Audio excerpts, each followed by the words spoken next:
Hey, everybody. Welcome to the Dance Diaries. This is episode 3. Holy cow. Can you imagine? So I'm Carole. I'm Kim. Thank you so much for joining us. And I hope that you have watched some of our other episodes and you've pressed subscribe and like. We are so excited today. A costume that had a skirt and a top separate. Right. And I left the top home.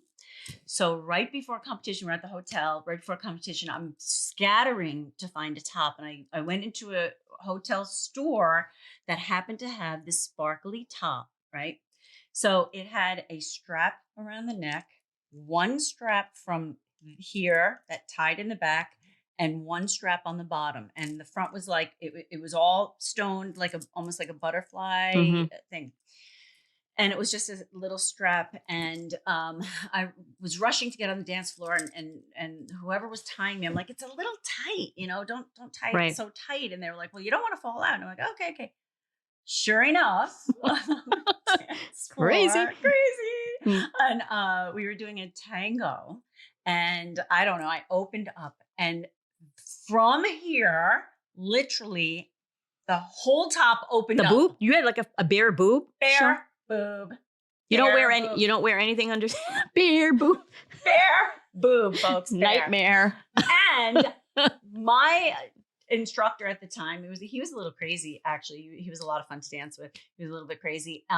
He's like, the show goes on, and we finished our dance, and I got first place. Crazy. I got first place. You know, well, no wonder first place. Just have to show a side boob. You're good to go. No, I'm joking. I'm joking. Yeah, but no, I have had a friend, and hopefully we'll get to interview her because she talk about dress mishaps. She has the most hilarious stories. Her entire front of her dress. Sometimes this is the other thing. Make sure you have secure fastening on your dress. Eye hooks, things that are like really, really secure. Because sometimes when you wear a dress that has like Velcro, okay, great, No Velcro. sounds great. Zero. And all, and it's like easy to fasten and adjust. Yeah, when you're sweating and you're moving around, that Velcro came off for her at the top, and her entire front fell. So her entire front fell, but thank goodness, because she's got a set of girls, she wore she wore like a tank topish or something underneath. Smart, because otherwise the entire front would have Did she take first place? She probably did. This was during a jive. And I've got to tell you, thank goodness for good partnering, because usually when that happens, if you have a wonderful partner, they're going to see that right away. You typically don't stop dancing, okay? Right. Like if you're taught well, you try to keep on going with what you're doing, and then you sort of adjust or try to hold, unless, if you fall completely out of your dress, that's a little different. But I think you need to kind of try to adjust it.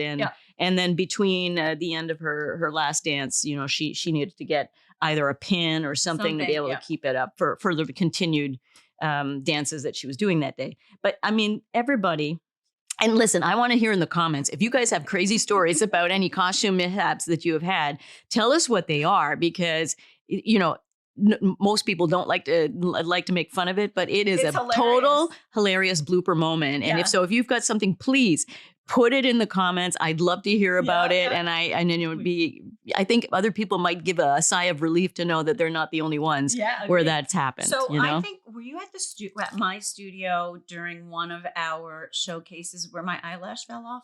Your eyelash? No, I And why would I go looking for an eyelash?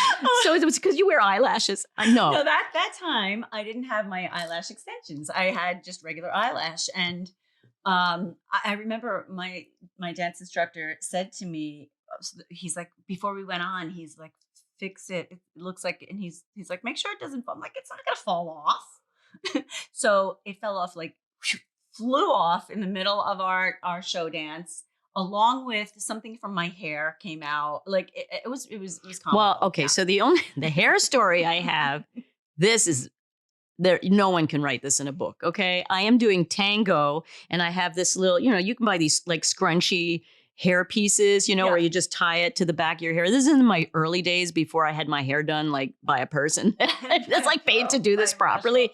So I would put this little extra piece on, and this was like in my first or second competition, and I go to whip my head around in a tango.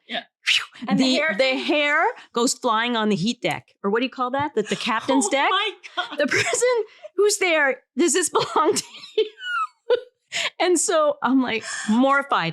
I cannot believe it went flying in the air like my a football and ended up on the on the judge's deck desk? no, the deck captain, you know, where they send you out for your heats.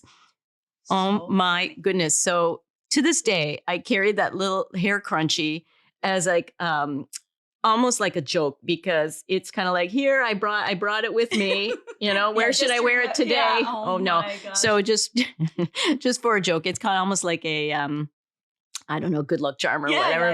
But it reminds me of the things you need to do to prep with good costuming and a good look and all that. But that would be it. And I think once, you know, I remember getting my shoe stuck in my dress. So that was, happened too. so I want to talk about that a little bit, guys, because when you're wearing, that's why you got to take these dresses for a test drive. Yeah. Because if you're wearing a certain type of shoe, if you don't have a cap on your shoe, if there is horsehair, and what that is, it's this like little accordion style trim that you put at the bottom of your dress.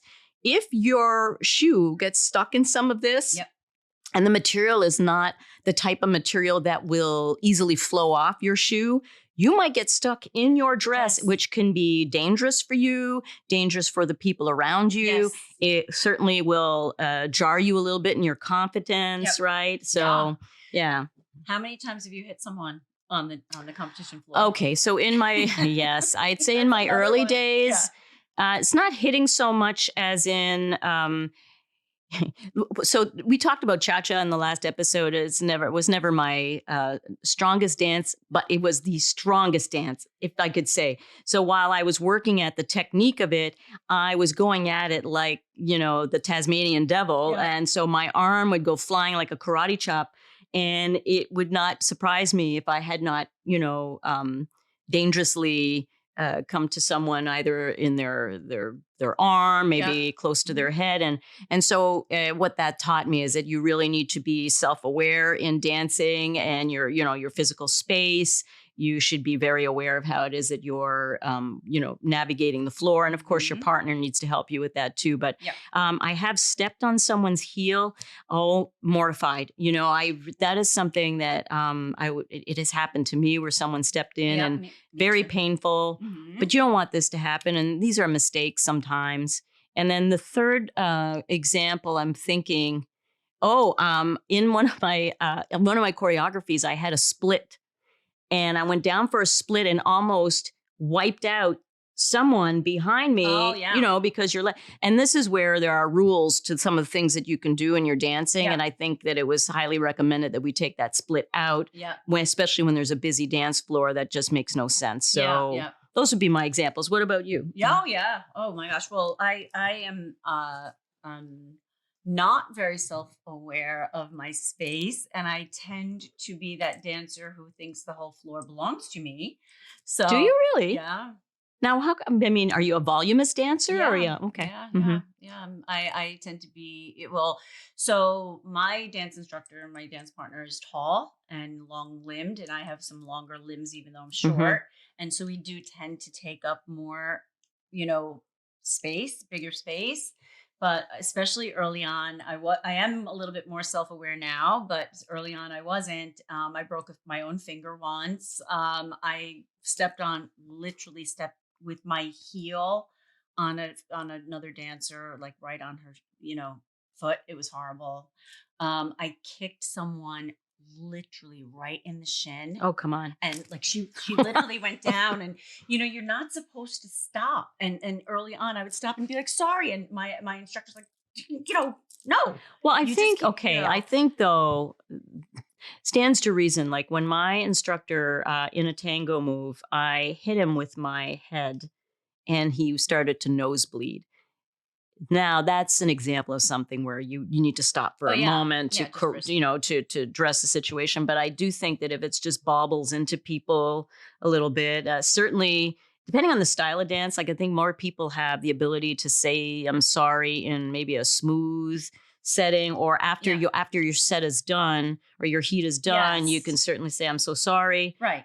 There's an etiquette there. Done that. But yes, Yeah. you have to kind of keep going, unless, of course, the person Is is bleeding. on the floor. I think I made a couple of people bleed and I kind of danced over them. So I don't know. Well, I mean, I felt so bad when my dance partner's nose started to bleed. Yeah. I hit him coming down to do some sort of like head move on the shoulder through a Mm, tango. yeah. Again, these are things that you have to watch out for. So in your dance costumes, if we go back to that a little bit, sometimes I put in a tissue somewhere, either in the dance bra or inside of somewhere. So ever since that happened to me, so if I were to run into an issue again, I just would pull that out. Although I'm sure my partner could have something in his pocket or Mm-hmm. whatever. But Yeah. Yeah. yeah, I've Smart. done that just in case something happens. Yeah. Yeah. You don't want it to fall on the dance floor. I'm saying I put it somewhere secure. Mhm. Everyone, I just want to say this topic of costuming, dancing, having the whole Yep. package,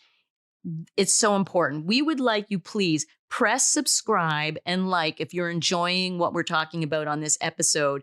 And I want to thank everybody for listening in on today's episode 3 of the Dance Of the Diaries. Dance Diaries. And as well, please send us suggestions, comments, everything. We're open to everything. We're going to try to get to all the topics. If there are topics that you guys have that you want to hear about, believe me, we can have a conversation on it. So again, like and subscribe. We love you all. Can't wait to see you on the next one. Have a great day, everybody. Have a great day.